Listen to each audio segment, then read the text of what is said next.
నువ్వు ఆ స్థాయికి రావడానికి ఇష్టపడుతున్నావా? ప్రజలను దీవించడానికి నేను వాడుకోవడానికి ఇష్టపడుతున్నాను. ప్రజలను ఆశీర్వదించడానికి నేను వాడుకోవడానికి ఇష్టపడుతున్నాను. నువ్వు రావడానికి ఇష్టపడతావా? ఏం జవాబు చెప్తావు? మీకు గుర్తుందో లేదో, ఆర్నెస్ట్ కొమానపల్లి గారు ఇలాగే కూర్చొని ఉన్నారు. అప్పుడు నేను ఇక్కడికి వచ్చి మాట్లాడి ఆయన వారానికి 2 సార్లు డయాలసిస్కి వెళ్తాడు.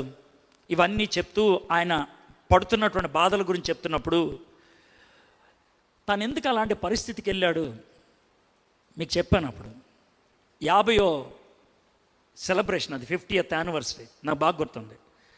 ఆ యానివర్సరీ రోజు నేను మీకు కొన్ని స్టాటిస్టిక్స్ ఇచ్చాను. మీకు కూడా తెలుసో లేదో, భారతదేశంలో క్రైస్తవ్యులు సంఘాలను ఆలోచిస్తే రోమన్ క్యాథలిక్లు అన్నీ కలుపుకుంటే మన్నా చర్చి 14వ పొజిషన్ భారతదేశంలో.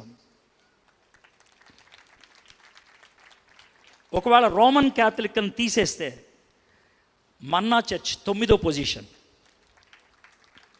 50 ఏళ్లలో ఆ పొజిషన్కి వెళ్ళింది. లూథరన్ చర్చ్ చాలా ఉన్నతమైన సంఖ్య విషయంలో ఎక్కువే, కానీ అది 50 ఏళ్ళు కాదు. అది 1842లో స్టార్ట్ అయింది. అది 150 ఏళ్ళు దాటిపోయింది. 150 ఏళ్ళలో లూథరన్ చర్చి ఏం చేయగలిగిందో 50 ఏళ్ళలో మన్నా చర్చ్ అది చేయగలిగింది. చప్పట్లు కొడతానికి చెప్పలేదు, అది మీ గొప్పతనం అస్సలేం కాదు. చప్పట్లు కొడతానికి చెప్పలేదు, అది మీ గొప్పతనం అని ఏం చెప్పట్లేదు. ఆ వ్యక్తి చచ్చిపోయాడు. ఎందుకు చచ్చిపోయాడు తెలుసా? తన శరీరాన్ని ఆ విధంగా దేవుడికి అప్పగించేశాడు. తిండి తినకుండా, తన కడుపులో తిండి లేకపోతే, తనకి షుగర్ వ్యాధి ఎక్కువైపోతే, ఆ షుగర్ వ్యాధిని బట్టి ఆయన కిడ్నీస్ పాడైపోతే వారానికి 2 సార్లు డయాలసిస్ చేసుకొని చివరి క్షణం దాకా ప్రార్థన చేస్తూ చచ్చిపోయాడు ఆయన. అందుకే మన్నా చర్చి స్థాయిలో ఉంది. అయితే ఒకటి, మీరు నిజంగా పరిచర్య చేసేవాళ్ళైతే సవాలుగా తీసుకొని, ఒక్క వ్యక్తి 50 ఏళ్ళు పరిచర్య చేస్తే ఈ స్థాయికి వచ్చింది, ఎంతమంది పరిచర్య చేస్తే దీన్ని 5 సంవత్సరాల్లో డబల్ చేయగలరా మీరు? చప్పట్లు కొట్టదు. 5 ఏళ్ళలో చేయగలరా? లేకపోతే గాజులు తొడుక్కోండి. గాజులు, పాస్టర్లు అందరూ గాజులు తొడుక్కోండి.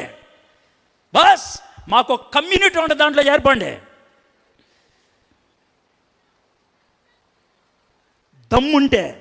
దమ్ముంటే దాన్ని సవాలుగా తీసుకుంటే, ఎప్పుడో బైబిల్లో ఉన్న యోసేపు సంగతి వదిలేయండి. మీ ఫౌండర్, ఆయన నుంచి మీరు నేర్చుకోవడానికి ప్రయత్నించండి. చావడానికి తెగించాడు ఆయన. చావడానికి ఆయన చనిపోవడానికి 2 రోజుల ముందు నాకు ఫోన్ చేశాడు. ఆయన ఎందుకు చేశాడో కూడా నాకు తెలియదు.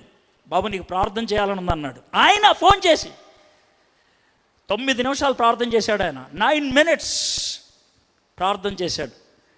గాడ్ బ్లెస్ యూ బాబు అన్నాడు. 2 రోజుల తర్వాత ఆయన చనిపోయాడనే మాట తట్టుకోలేపాను నేను. I could not. ఆయన చాలా చేశాడు. ఆయన ఈ కాలంలో ఒక విధంగా యోసేపు వంటివాడు. ఆయన మీ అందరికీ ఒక ఆశ్రయాన్ని ఇచ్చాడు. ఇంత గుడారాన్ని ఆయన మీకోసం కట్టాడు. ఆయన మీరు ఇశ్రాయేలీలాగా కాకరకాయలు లేవు, బీరకాయలు లేవు అని కొట్టుకుంటారా? పరిచర్య చేయడానికి సాహసిస్తారా?